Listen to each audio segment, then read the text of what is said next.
Bonjour à tous, dans cette vidéo, nous allons présenter le contenu du module Économie des assurances. Ce module est présenté par moi-même, Dr Ania Zindounen Mohamed Saïd, maître assistant classe B à l'Université de Mouloud Mamoun de Tizi Ouzou à la Faculté des sciences économiques, de gestion et des sciences commerciales. D'abord, je présenterai le contenu du module. Donc, le module d'économie des assurances contient 6 chapitres. Chaque chapitre permet de fournir aux étudiants une compréhension approfondie des principes économiques appliqués au secteur des assurances et de leur offrir une solide base de connaissances théoriques. Du coup, le contenu du module est subdivisé ainsi. On commencera par le chapitre 1 intitulé Généralité sur les assurances. Ce chapitre présente les concepts clés ainsi que les généralités concernant le secteur des assurances. Et il contient 2 sections qui sont les suivantes. La section 1, intitulée Historique de l'assurance, pour mieux comprendre la notion d'assurance ainsi que son fonctionnement et ses mécanismes, il serait important et judicieux de faire un bref aperçu de son histoire et son évolution à travers le temps. Donc, pour comprendre une notion, il est important de connaître et comprendre son histoire et son évolution à travers le temps. Par la suite, nous passons à la deuxième section intitulée Notions de base de l'assurance. Cette section a pour but de présenter les éléments fondamentaux et les concepts clés de la notion d'assurance ainsi que ses principaux caractéristiques et ses différents intérêts.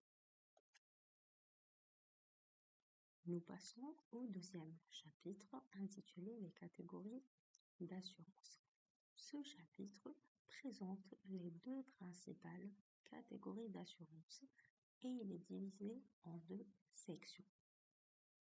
La première section est intitulée Assurance de dommages, autrement dit l'assurance de biens et de responsabilité. Cette section présente l'assurance dommage. L'assurance dommage vise à indemniser l'assuré en cas de sinistre.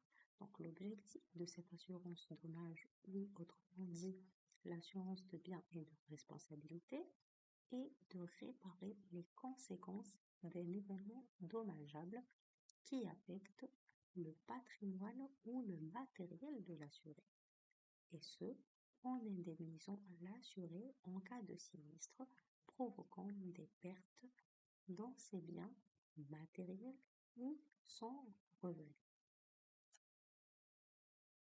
La deuxième section du chapitre 2, intitulée Les assurances de personnes, traite le concept des assurances de personnes. Donc, ces assurances de personnes ont pour objet de garantir à l'assuré ou au bénéficiaire le paiement d'une indemnité pour faire face aux événements qui peuvent affecter l'intégrité physique ou la vie d'une personne.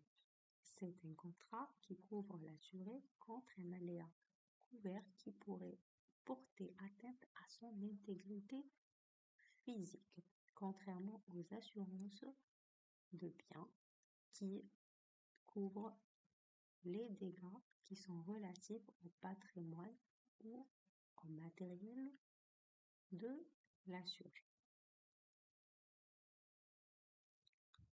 Le troisième chapitre intitulé Notions de risque et d'assurance.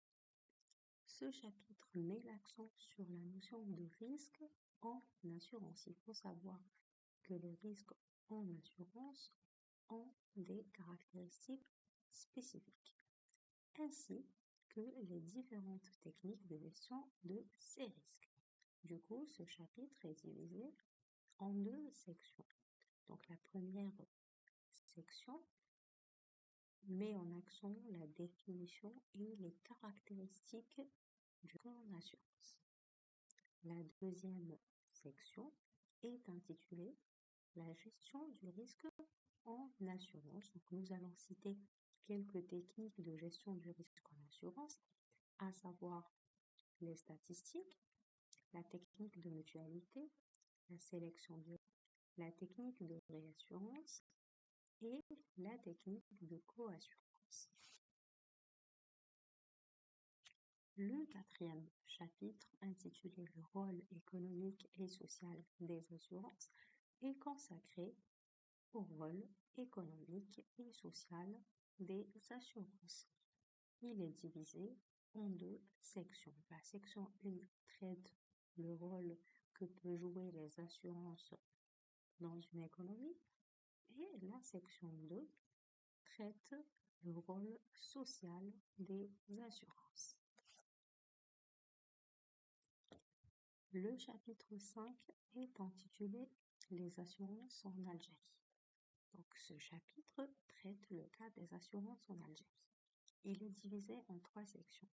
La première section a pour objectif de connaître l'historique et l'évolution du marché des assurances en Algérie depuis l'indépendance à nos jours.